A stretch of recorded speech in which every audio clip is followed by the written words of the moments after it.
Avoiding your unfinished home projects because you're not sure where to start? Thumbtack knows home so you don't have to. Don't know the difference between matte paint finish and satin? Or what that clunking sound from your dryer is? With Thumbtack, you don't have to be a home pro. You just have to hire one. You can hire top-rated pros, see price estimates, and read reviews all on the app. Download today.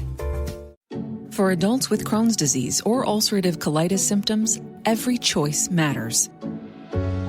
Tremfya offers self-injection or intravenous infusion from the start. Tremfya is administered as injections under the skin or infusions through a vein every 4 weeks, followed by injections under the skin every 4 or 8 weeks. If your doctor decides that you can self-inject Tremfya, proper training is required. Tremfya is a prescription medicine used to treat adults with moderately to severely active Crohn's disease and adults with moderately to severely active ulcerative colitis. Serious allergic reactions and increased risk of infections and liver problems may occur.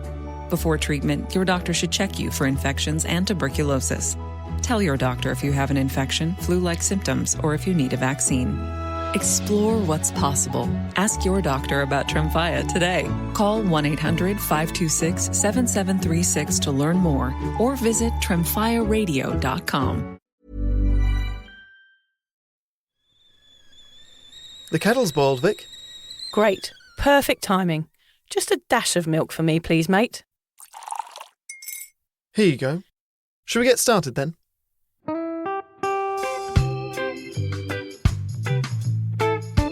Have you ever woken up on a Sunday morning and said, I'm never drinking again, and then found yourself waving $50 at a barman by happy hour?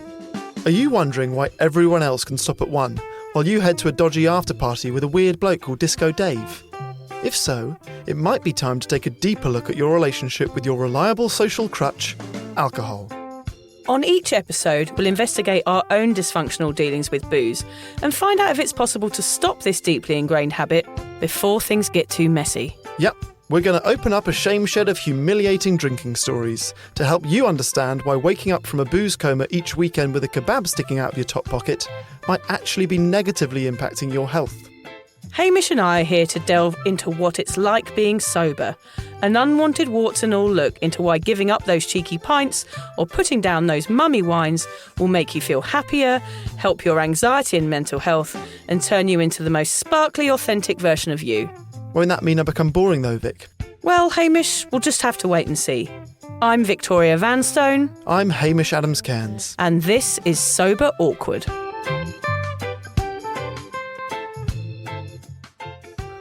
Right, well, I haven't got Hamish here today to comment on something weird and amusing that has happened to me this week. They've all gone down with a sicky bug. Even his wife is puking. I mean, I had it last week, so I hope they're feeling so much better. I think the only thing that happened to me this week that was slightly amusing was that I wrote an article for a UK newspaper and I read the comments. I'm laughing to myself because it's so ridiculous. A guy told me that I should never ever have had children and that in future I should always keep my legs shut. So here I am in my office at home in my son Freddie's bedroom with my legs shut talking to you today. I think there's a note to self there. Never read the comments. Anyway, this month on Sober Awkward, we're going to be focusing on help. All the wonderful different types of support that there is out there nowadays. Everything from finding out what a stint in rehab is really like, how you can do it from home now, AA, therapy, and everything in between. And today we're delving into AA.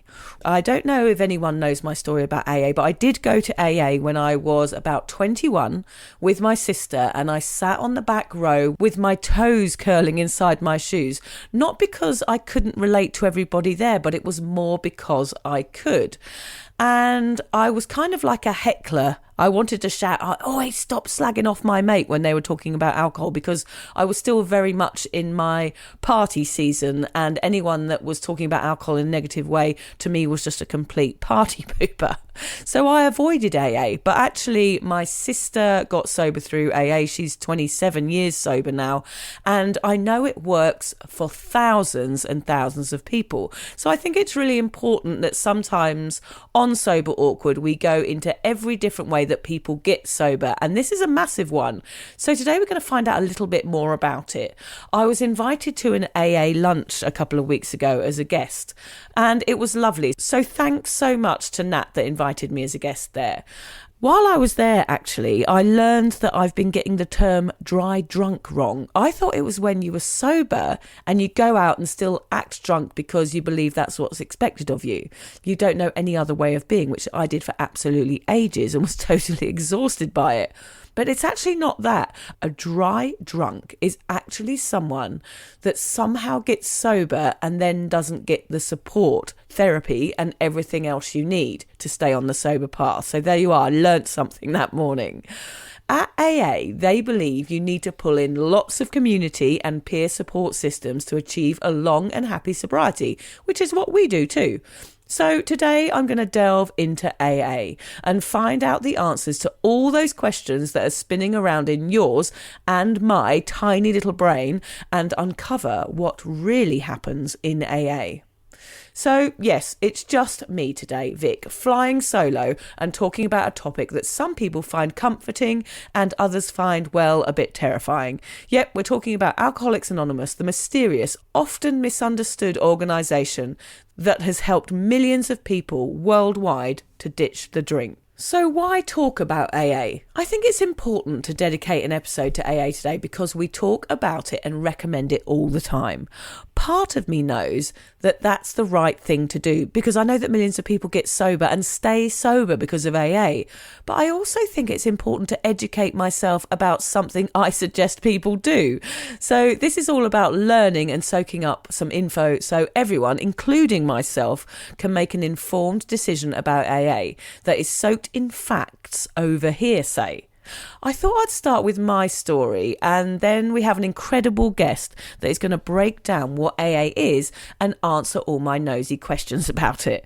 After I went to that lunch a few weeks ago, I did go to an AA women's meeting, which was absolutely lovely. So my experience of that was actually I didn't stand up and say that I was an alcoholic. In fact, for the first time ever, I sat and listened and didn't say anything at all, which was a little bit awkward because a few people recognised me from the podcast. So I think everyone wanted me to stand up and tell my story, but I just felt like I wanted to be quiet and listen for once and learn, because I do have an interest in AA because I have an interest in sobriety. Being amongst vulnerable people that are willing to tell their story with such passion and heart is a place where I like to hang out. It doesn't matter what the topic is or why the people are there. Just being amongst honest people is a wonderful experience for me. So I went for that reason, just to listen and be amongst kind of my sort of people. And I walked away. I did the washing up afterwards. I didn't say anything. And I walked away feeling like, wow, that is an incredible group. And I tried not to bring into the meeting any of my prejudgment that I may have had about AA and the God thing and all of those other things that I have an opinion about. So it was really good for me just to go in there with an open mind and sit and listen to these incredible people that were so open and so lovely and so welcoming, actually. And I got no pressure to speak. I just said, hello, I'm Vic. I didn't say I'm an alcoholic. I didn't stand up. I didn't feel embarrassed. I think the feeling was that I felt privileged to be in a room where people were open about their issues. I mean, I clapped. I was surprised how normal everybody was. I mean, they looked like teachers and mums and dads and office workers. It's not really what you expect. I guess I was basing my opinion on what I had imagined. I think my judgment was based on sort of TV shows from the 90s. When I decided to get help for my drinking, I did not go to AA because I did not feel like my socially acceptable level of binge drinking was bad enough. And I didn't feel brave enough to stand up and say I was an alcoholic in front of a room full of strangers. So I took a different route. When I look back, I know now that I would have been welcomed with open arms, actually. But I imagine it's what a lot of people feel. Unworthy, or I'm not the type of person to go to AA, which is exactly what I thought. I have more recently, when I was in England, actually been to a Narcotics Anonymous meeting to support a friend as well. And every time I go to anything like this, I kind of look at it as a social experiment for me, because I just find anything to do with addiction absolutely fascinating. And every time I do go to something like this, I find myself craving my own community. And I realise I spend so much time creating resources and tools for everyone else that I tend to neglect and don't nurture my own sobriety that much. Yet I still haven't joined. So there's obviously stuff holding me back. So I have so many questions. So even though I know it helps so many people, even though we recommend it at the end of every single episode of Sober Awkward, I have never ever really taken up my own advice. The reason is that I don't believe being called an alcoholic or being anonymous sits well with me, as you all know. Blurting and not being anonymous about my sobriety is kind of my bag. I believe the more we get it out into the open and share our stories and don't have shame about our overdrinking, the better. And also, as you know, I have never really called myself an alcoholic. I'm a bit scared of the word, and honestly, I find it really hard to relate to. So enough about me. Let's find out more about this quite secret community from someone that's a member and see if it's something you or I perhaps will consider in the future.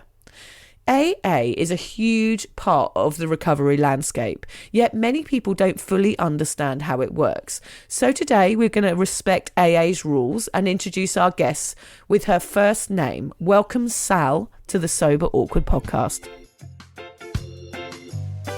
I think first of all, before we get into the nitty gritty and all the questions that I've got for you, which I'm desperate to ask, I'd love to know how you ended up at AA, Sal. I'm coming up to 18 years sober this month, actually, and I can't even believe that myself. So if I wind it back 18 years ago, what was I like? I was really starting to lose my mind. I found myself in a kind of a blackout coming to with just a T-shirt on and a pair of knickers and a cigarette in my hand, standing in a laundromat, contemplating, should I get into the dryer and try to kill myself because the bottle shop was closed? At this time, I've got like a corner office job in the city. My daughter is 14. And I don't know if this is true or not, but I have a feeling that I opened methylated spirits from under my cupboard that night and drank it. Just a bit, a sip to take the edge off. And so I was a filmmaker at that time. I was going to Sydney and looking after my stepmother's apartment. I invited all my friends around to look at my films and to sort of celebrate where I'd been at. And I decided that I wouldn't drink that night. I would not drink. Everybody else could come around, but for some reason I made this decision that I wouldn't drink tonight. And so I just left everyone a message and said, look, I'm not drinking, bring your own wine if you like. So I didn't have any wine in the house, and I'd set it all up. It was all beautiful, table set, but I just had what I would call and used to call the edge. I had this edge that I couldn't get rid of. And I thought, well, look, I'll just have a sip of her wine. And I remember thinking, I won't pour a glass. I'll just like literally a lick. I thought I'll just have a little lick of alcohol, and that way it'll take the edge off. Well, that lick turned into a 14-hour bender, and it was chaos. When I say chaos, it was like everything that I'd ever done on a bad night out, I did in 14 hours straight, including ending up in bed with a man younger than myself, which made me feel really sick to my core when I came to, trashed my stepmother's apartment, saw my friend fall over, pretended I didn't see her, watched her slide across the floor, hit her head on a brass railing, where those old ashtrays are. And I didn't think, I better go and help my friend. I thought, you know what, I'm going to go and pretend that I didn't see that, get her 2 double vodka and tonics, me 2 double vodka and tonics. And I drank her 2 and my 2. And when she came up, she said, oh my God, I just tripped. And I said, oh my God, did you? I'm so sorry. I drank your drinks. I didn't realize. When I came to, I remembered that. And I looked around at the apartment and I was like, oh God, who is this? And I wound it back. And I was like, I just had a lick. I wasn't even going to have one whole drink. At some point in the morning, let's call it 6 a.m., still dark, all of that mayhem and all of that crazy, drugs, sex, rock and roll, alcohol, that edge that I'd had the lick for was still there. And that had never happened. Alcohol had always managed to eradicate that edge. And it was so horrible that I tried to get myself over the balcony. But I was too inebriated. So I was inebriated. The edge was still there. So I was too drunk to get myself killed, thank goodness. Gosh. And I woke Thank up and realised when I came to, all this mayhem, my daughter would be an orphan, had that succeeded. And this is the hardest thing for me to admit. It wasn't that my daughter was being an orphan. It wasn't that I was a terrible friend. It wasn't that I'd had a predatory sexual encounter. It wasn't that I'd tried to kill myself. It wasn't that I'd trashed my stepmother's apartment. All of these things were terrible morally. But what really got me, really worried me, really frightened me was that edge wasn't solved by alcohol. And I thought, oh, the game is up. I can't drink and I can't not drink. What am I going to do? And I just said, if there's help, can help, please come. And 2 days later, I found myself in a meeting of Alcoholics Anonymous. And so you walked into that first AA meeting, Sal. Yes. How did it feel walking in there? I was very close to what we know is called Korsakoff's at that point, that I had drunk myself into a very dangerous place so that I wasn't thinking straight. And what I remember from it was profound, because there were two people sharing about having not had a drink at their family's funeral, their father's funeral. And I thought, liars? How do you actually go to a wake and not drink? I remember thinking, what a pair of liars. How would you even do that? Like, that's bullshit. And anyway, you only go to the wake for the drink. Like, what? Really confused. So I had this confusion. But there was something about them that my heart heard them. It was true. They weren't lying. Like, my head wanted to think they were liars, but my heart was like, they're telling the truth. And when I left, my friend said, God, those people were mad. I didn't think that. I thought, if ever I need to have a drink again, I might pop along to that meeting again. Well, 2 weeks later, I was as mad as a cut snake, because I hadn't had the medicine or the salve, or the alcohol was keeping me together. I didn't know that. And so I was literally going crazy. I was seeing dead people in a river that weren't there, and I couldn't count money to get on the bus. I couldn't drive my car. I mean, I was messy. So I found myself then in a cafe, set of yellow pages. I thought, I'm going to drink tonight. I can't not drink. And I was having a coffee and I saw that stack of yellow pages and I thought, oh, AAA. I hadn't remembered that first meeting. I was like, AA, that's right. And I rang them and they told me where a meeting was, and I got to a meeting that night and I haven't looked back since. When my mother died 2 years into sobriety, at an AA meeting, the girl who was at my first meeting, she heard that my mother had died. She found out where the funeral was on, and she was at the funeral when I was stuck at the casket looking at my mother. And I thought, you see, it worked for everybody else, but it didn't work for me. I am going to drink at that funeral today. I am absolutely going to have a drink at that wake. That girl, who was not my friend, came up, took my arm, not my sponsor. The church had 300 people in it. She said, Sally, I just thought you've been standing here for 15 minutes and they're waiting to start the service. They're being respectful. Would you mind if I took you to, I start crying, would you mind if I took you to your pew? That's the magic. Amazing. I mean, you reminded me there, I had a bit of a flashback when you're stumbling around on the bus trying to get the change, and that feeling of sort of between drinking and being hungover. But I definitely felt like I was in some sort of psychosis sometimes, but I kept on doing it, which is crazy, isn't it? I kept on making myself feel like I was going mad, to the point, like you, where I felt like I was going to die from anxiety, or because I hated the anxiety so much that I was going to jump off a bridge or something. But we do get to this point in our lives where we do need help and we need support. And on Sober Awkward, we are so open to listening to all different types of support. And we do recommend AA at the end of every single episode. So we thought today that we needed to learn a little bit more about it. As you know, I've been to a meeting and learned a little bit so far. But our community, our cuppa community, who are absolutely amazing. We've got 10,000 people on there, all questioning their alcohol intake at different stages. I thought, well, who better to ask? I've kind of squashed them into about 9 questions because everybody was asking a lot of the same thing. But I just want to do a shout out to Tammy, Holly, Annabelle, Claire, Joe, Pam, Brenda, Nell, Hannah, Chris, Reese, Brian, and the rest of you that asked such amazing questions. So, right, I'm going to start, Sal, with this label alcoholic. You've been at AA for 18 years. Personally, I've never related to the label, as you know, and I know for a lot of people, it can actually stop them reaching out for help. They might think, well, I'm not that bad. But for others, like Lucy, that I used to do the podcast with, it helped her identify the issue and move forward from it. Do you think it's possible to attend an AA meeting without having to adopt this label alcoholic? And why do you think it carries so much weight? Yeah, great questions. I know that for me, the stigma of being an alcoholic, I thought it was sort of someone in a park with a brown paper bag. I think the cultural stigma of alcoholic was, really negative for a very long time. And it is a terrible affliction. So the word and the term is kind of old-fashioned, and it is a medical term. But that stigma still sticks because alcohol is a very powerful social lubricant. It's a incredibly powerful lobby, and it works for most people just fine. And we want to be like most people, right? I mean, most of us want to be able to belong and connect. And so if that's going to put me on the outer, and that's why it's anonymous. That's why we say when you come in here, you stay anonymous. And for me, that was incredibly important at my second meeting. I thought I was so self-important and I was really worried about my family and what it would do for their reputation and everyone. I was one of those. But when I said I'm an alcoholic, I just felt the greatest relief because in the room with other people who were identifying, it was that, oh my gosh, I have those traits. It's not just the vicarious trauma, which of course is prevalent in any area of society, but it was I absolutely cannot have one drink without eventually getting drunk. Avoiding your unfinished home projects because you're not sure where to start? Thumbtack knows homes so you don't have to. Don't know the difference between matte paint finish and satin? Or what that clunking sound from your dryer is? With Thumbtack, you don't have to be a home pro. You just have to hire one. You can hire top-rated pros, see price estimates, and read reviews all on the app. Download today. For adults with Crohn's disease or ulcerative colitis symptoms, every choice matters.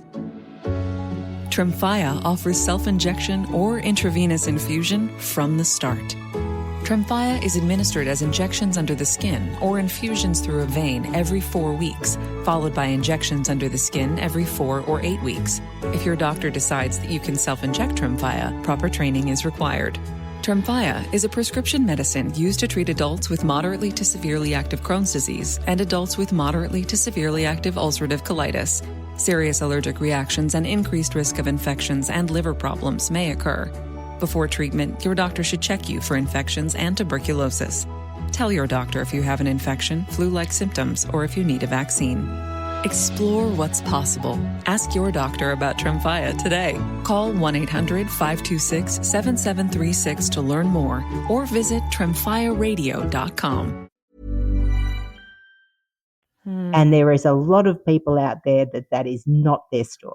They do not have blackouts. They can have one drink. They can leave half a drink. I just don't understand leaving half a drink because first drink sets off that craving and that obsession where nothing else stands in the way of the next drink until you pass out or fall asleep or some other thing happens.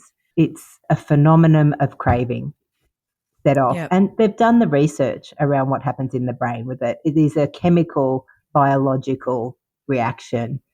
But if it was as simple as that and you just didn't drink and then you would never drink again, well, we wouldn't need AA. But the reality is it continues to come back almost from, it hits you from an emotional side, from a spiritual side, from a physical side. Like there are so many aspects that for some reason an alcoholic will think that a drink is a good idea despite all the consequences. I think it's interesting, like using the term as a medical term. It definitely softens it a little bit for me to go, okay, it's not just a box that we're going to get put into here. It's actually, this is a medical term for somebody who can have one drink, but then has another one and can't stop drinking. I mean, that makes sense. So I totally agree with what you're saying. It does make that word a little bit more approachable. If you read the big book of Alcoholics Anonymous, it talks about a doctor saying it's like an allergy. Like a bee sting, right? If you're allergic to bee stings, you're not going to go out and let a bee sting you again.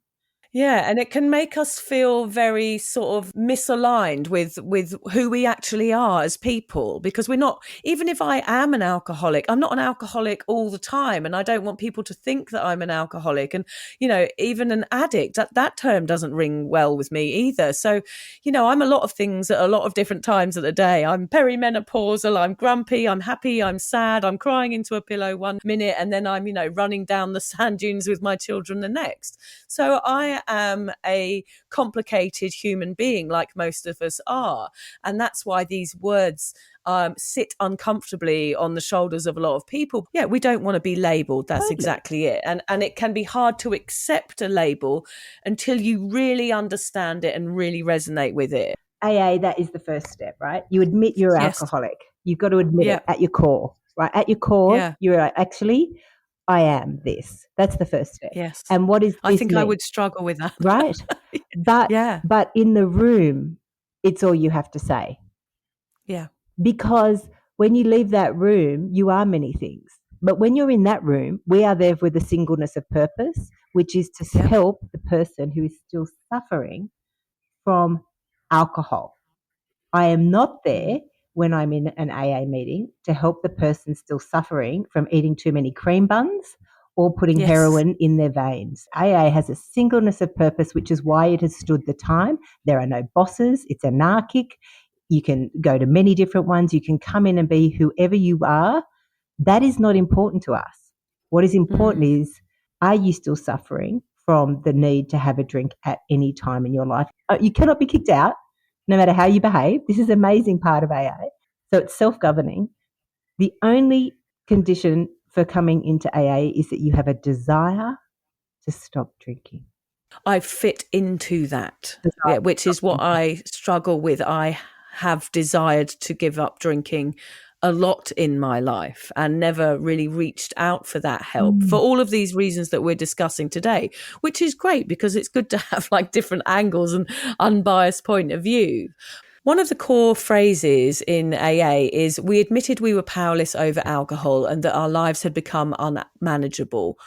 What's that all about, Sal? It's not a phrase, it's actually a step. It's the first step of the Okay. program. So Yeah. it's not you don't have to come and do any of the steps in AA. You just have to have that desire to stop drinking. And it's not a desire to give up drinking, it's a desire to stop. So let's just be, it's like, do you want to stop or do you want to give it up? Two different things. Stop means you never start again. That's what stop means. It's over, it's finished, it's done, we're done. So powerless means, are you able to take a drink today safely knowing how you'll behave after you take that drink? Okay, good question. Yeah, I would certainly say no to that. So what has the 100%. power, you or the alcohol? The alcohol has the power. Great question. Yeah, because I don't know anyone who wouldn't answer the same as me, who is, listening to Sober Awkward, for example. We all know that when we go out for that first drink, I certainly did. I'm not saying that about everybody, but I knew where it led. Even though I still carried on doing it, I knew where it led. So yeah. Often it's like when we want to stop and we can't, that's the tell of whether or not you're alcoholic. That's the tell. When they come into us, we're like, yeah, it's the end of the road, right? Yeah, you're like, okay.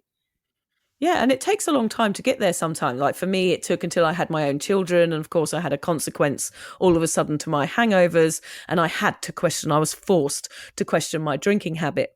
And if you'd asked me that question 7 years ago when I first got sober, I probably would have pushed back and said, of course, I'm not powerless over anything. I do what I want. It's my choices. But you saying that to me right now, I'm like, oh, yes, it was totally like that. Like I promised myself a million times that I would go out and moderate and have one and, be well behaved. But that never, ever happened once. This grey area drinkers and binge drinkers, I just want to tap into that a little bit. AA has traditionally been one of those places where you think extreme drinkers hang out, that's for sure. But these days we're hearing more from, grey area drinkers, binge drinkers, or those that are starting to question their relationship with booze, like I did originally. Is AA helpful and sort of accepting for people like that? I mean, can someone benefit from the program even if they haven't hit that sort of classic rock bottom? I guess you've kind of covered this by saying it's that desire not to drink. Is that correct? Desire to stop drinking is the only requirement for membership, and therefore we welcome you. Or if you're there to help someone else who has a desire, we're there to help you help them and, give information where we can. It's the most extraordinary place for diversity I've ever experienced. When you walk into an AA meeting, Sal, what's it like? I mean, what's the situation? How is it set up? Usually there are some banners on the walls with the steps. People are usually sitting down. I've never seen a standing up meeting. There is someone called a secretary who will just read out the preamble, which is a set of words that says this is who we are and this is what it's about, and we don't care about an outside issue. We're here to help the still suffering alcoholic. And then after that, whatever the meeting format is. It could be a topic meeting, it could be a steps meeting, it could be what's called an identification meeting. And whatever it is, it's usually set it on the meetings list, or when you come in, someone normally will shake your hand or introduce themselves, who's the secretary, and say, hi, get your name. We don't do last names. Give a fake name if you're really worried. No one cares. And then the meeting begins. Someone is asked to share, and some sharing takes place by that person. And at the end, some people clap, some people don't. I'm one for the clap. I think if you have the courage to share your story or share what's going on for you, a clap is a beautiful thing. It really helped me with low self-esteem and self-worth at the beginning to go, oh, I'll get a clap, nothing else. And from that, it's like listening to others and for the similarities and not the differences. It's extraordinary how similar we all are when it comes to this issue. I actually found the environment very soothing, like a kind of massage for me, just listening to the stories of others. I think because I'm so used to telling my own story and chatting to people on here that I'm bored of the sound of my own voice when it comes to sobriety a little bit. So for me, it felt like I could just sit back and just hear these incredible, powerful stories that came straight from the heart and straight from trauma a lot of the time as well. And I found it so inspiring, these people standing up and being just so open and so vulnerable in this, this little room in this little town in the middle of Queensland. I just find it absolutely inspiring. And how long does a meeting usually last? 60 minutes or 90 minutes. And how often did you go at the start? It said, if you drink every day, go every day.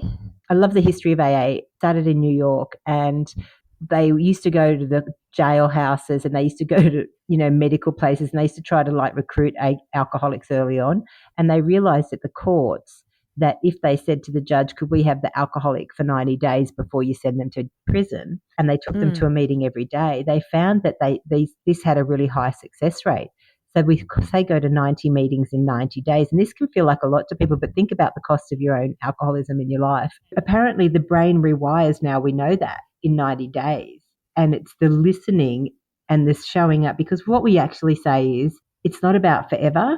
It really is just for today. And if you can keep your not drinking in just a 24-hour period, you literally can do anything for one day.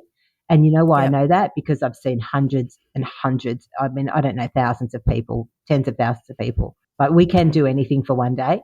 It's like me with F45. I can do anything for 45 minutes, especially a hard workout. Yeah, and I found it so welcoming as well. Everyone was really interested and thoughtful, and it wasn't all stressful and vibey and about ego or anything like that. It was just very, very actually quite laid back. And also, there are meetings where it's not going to gel, but go to another one. Yeah, totally.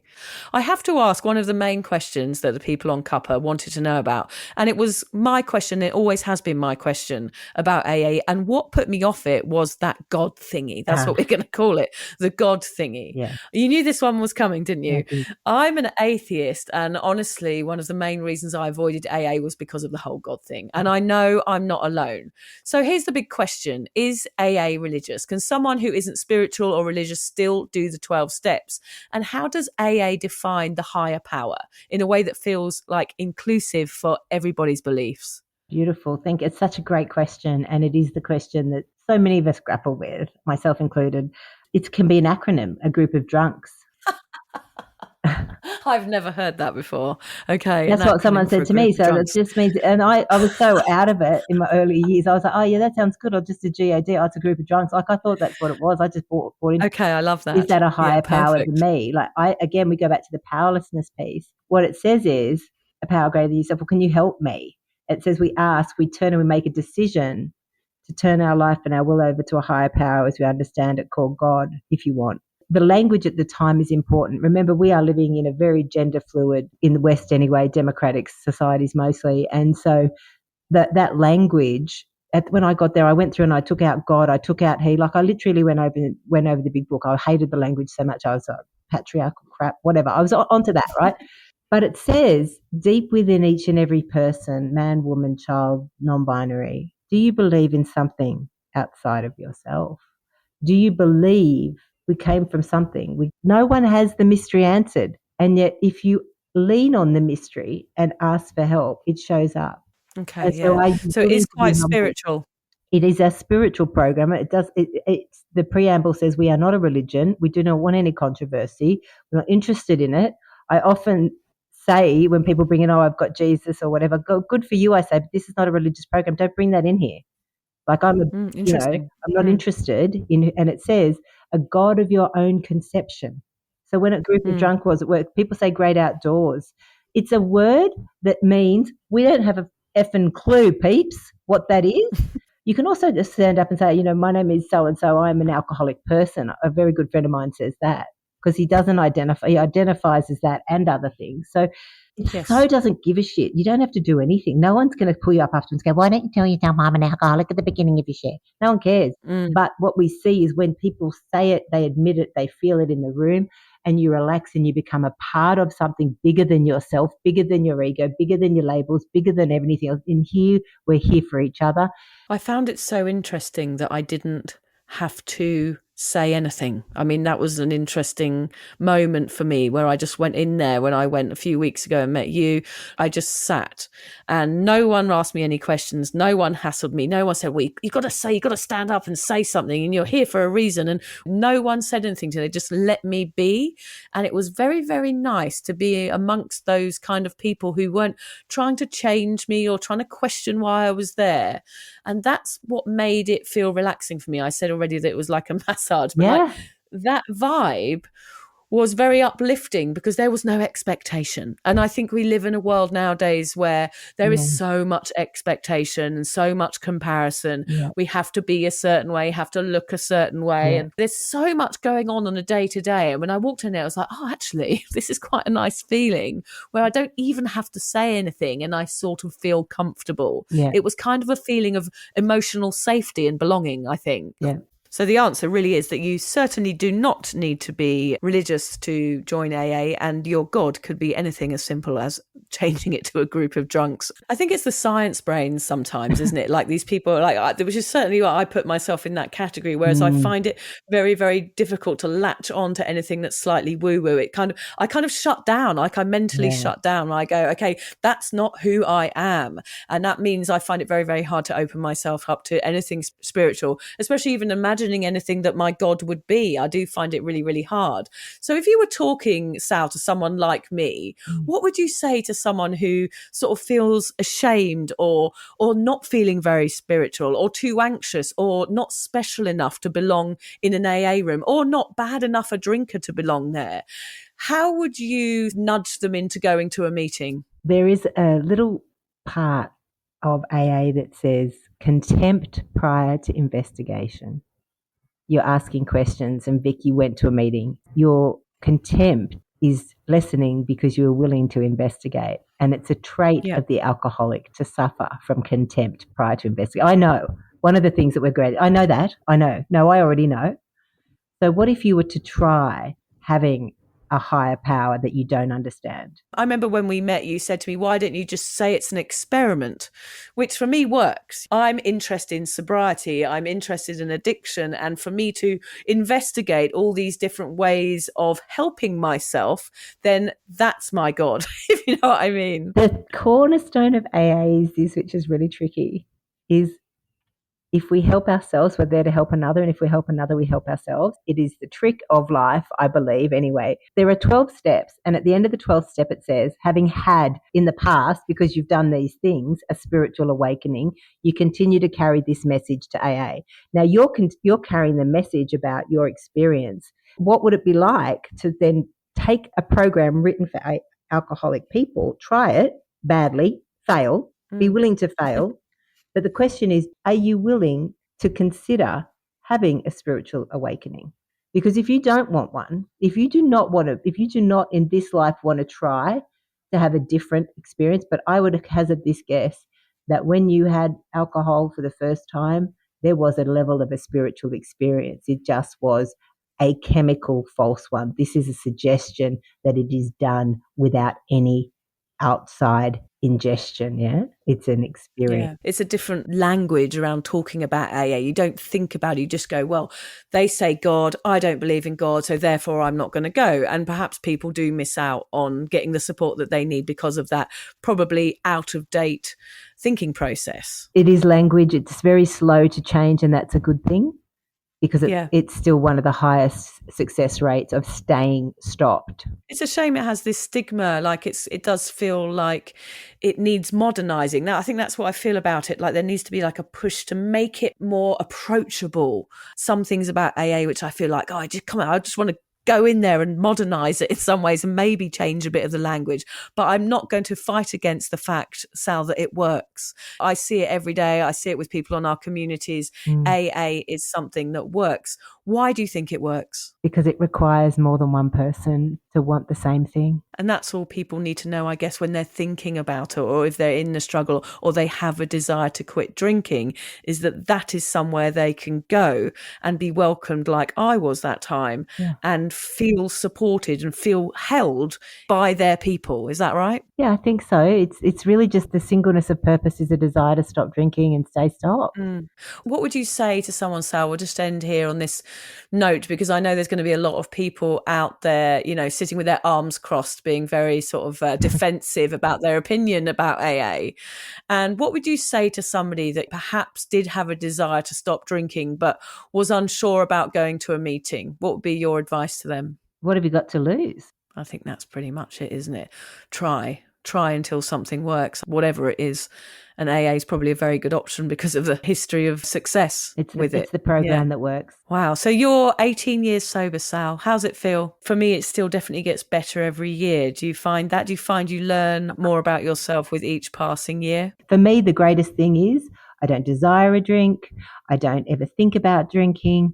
It is the amount of decades of my life that alcohol was a thought.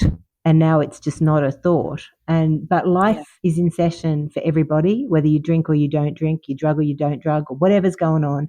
We still have to front up as human beings. I'm still flawed. I still have to grow. It's still life. It's just life on life's terms, as we say in AA. And it's just so grateful that I don't have to drink today on anything that happens. I didn't have to drink at my mother's funeral. They were right. That was my story. I can't believe how incredible it is that people who want to drink to feel better don't drink when some of the craziest, worst stuff in the world happens. It's just incredible to me. And I do have a spiritual program today. My relationships with my family are beautiful today. They have taken work from both sides. And I have a career of sorts, like what I do, I really like. It's challenging. It's fulfilling. I meet people like you. I'm of service. I'm useful. Have I reached my dreams? Not yet, but I'm not dead. Thanks for being on Sober Awkward, Sal, answering all those difficult questions about AA. I'm sure it's going to influence loads of people to start going. Wow, that is some good information. Thank you so much, Sal, for coming on Sober Awkward. So is AA for you? Maybe, maybe not. I think that's kind of the point.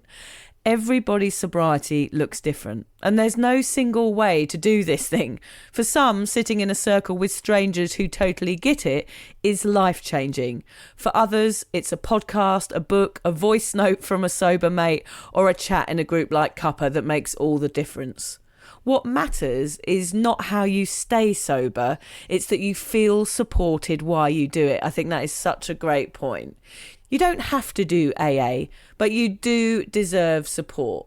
So whether you're a regular chair sharer at meetings or someone who prefers to figure it out from the comfort of your own sofa, just keep going. Try stuff. Be open. I think that's what I need to be a bit more of, so that I definitely get some more support for my own sobriety, is just by being open to different stuff. Keep showing up for yourself in whatever way works. And if you've ever looked through the window of an AA hall and wondered what's really going on in there, now you know. It's not a cult. It's not a secret club. It's just humans helping other humans, trying to get through life one awkward, brave step at a time. And that's kind of brilliant, really. I think once you take the judgment out of it, I think I can have a much more open-minded view of what AA does and actually what it achieves. It helps millions of people get sober, so that's a good thing. So thanks for listening, everybody, today. I know it's a bit weird, me being on my own in my child's bedroom with my legs shut, firmly shut. But it's been lovely to find out all this amazing information today, and I'll let you know whether I go back again and sit quietly in the corner or whether I blurt my story out. But what I do know is that I definitely need to maybe find out some other ways for myself to keep on track. Not that I feel like drinking or that I ever will, but I know that I like being amongst my kind of people and people that have been there and overcome adversity, because that's what sober people are. And you're one of them if you're listening to this. So see you next time. I haven't got a funny quip because there's no one to quip with. Thanks, everybody. If you're questioning your relationship with booze, you're struggling to moderate, or your hangovers are causing anxiety, it might be time to reach out for some support. Yeah, just talk to a mate about how you're feeling, contact a local doctor, find an AA or sobriety group. Vic's got one. Yeah, just head to www.community. Remember, if you're questioning yourself, it might be time to seek support. Even though this journey can be awkward, it is definitely worth it. And if you've enjoyed the Sober Awkward podcast, don't forget to review it, rate it, and share it with your mates. They have to share it with their mates? Yeah, of course they do. I'm not doing this for nothing, Hamish. Bloody hell. How do they share it? I don't know, just write it on the document.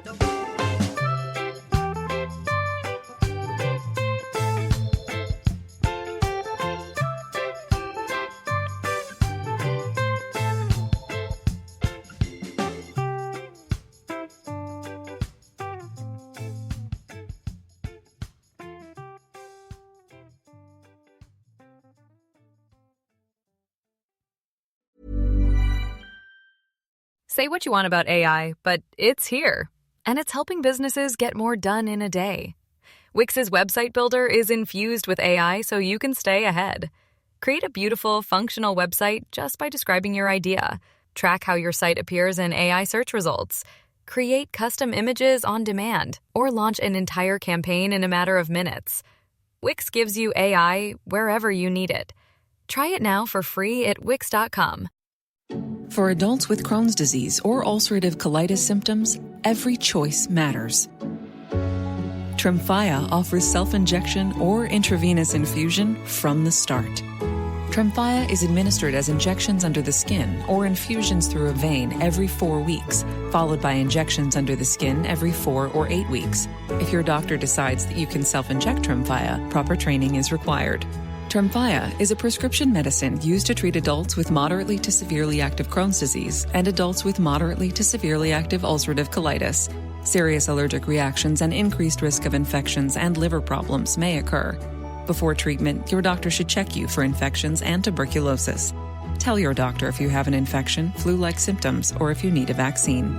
Explore what's possible. Ask your doctor about Tremfya today. Call 1-800-526-7736 to learn more, or visit tremfyaradio.com. I'm here on a job site with Tim, who owns his own electrical contracting business. 3 employees and 2 work trucks. Tim traded up to Geico Commercial Auto Insurance. We're positively here where he needs us most. They sure are. With step-by-step help on all his insurance needs, all for shockingly low rates. Shockingly low, huh? Just a little bit of electrician humour. Do you get it? I got it. You know, it feels like we have a real connection. All right, I'll stop. Get a commercial auto insurance quote today at geico.com and see how much you could save. Get more with Geico.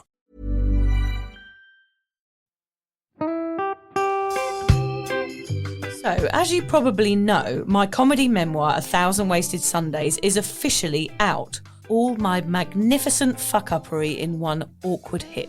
If you'd like to get your hands on a copy, it's now available from all good bookstores. We always say all good bookstores, don't we? Yeah. Are there bad bookstores? No, it's probably ones with moody sellers. Oh yeah, really depressed librarian folk. Yes, okay, yeah, good. yeah. So there are probably some, but we're only storing it in the good ones. It's only made it into the goodies. You can also get it from all good online retailers. The print version and ebook are out now, and the audiobook will be available in March. I've been writing my memoir for 5 years. It will make you laugh, cry and cringe, and hopefully inspire a few people to reconsider their relationship with booze. If you love the podcast, then I think you'll love the book. Even if I do say so myself. Hamish has read it. What did you think? I feel like I know a little bit too much about you now, to be honest, Vic. Look, I really loved it. It was hilarious and surprisingly moving, but I feel like I've seen you naked in a literary sense. Yeah. Does that make sense? Yeah, that's worrying. Yeah. From an emotional point of view, seriously, it wobbled my teeny weeny wooden heart, Vic. Okay. My teeny little wooden heart. Well, his wooden heart is broken. Anyway, so if you do manage to get your filthy mitts on a copy, please do me a favour and head to goodreads.com and give me a review. Doing that will help me get it out there to those that need a bit of sober support. So there you have it. My story, unwanted warts and all. Come and get awkward with me. Not to be too demanding or anything, but seriously, go and buy it now. Yeah, go and buy it. Go and buy it right now. Yeah, don't just tell your friends, buy it, and then buy your friends one or two. Yeah, don't give them a copy. Buy it, yeah. And you know what? Don't be careful where you store it. If you lose it, you can always buy another 5. Yeah, buy another one. Yeah.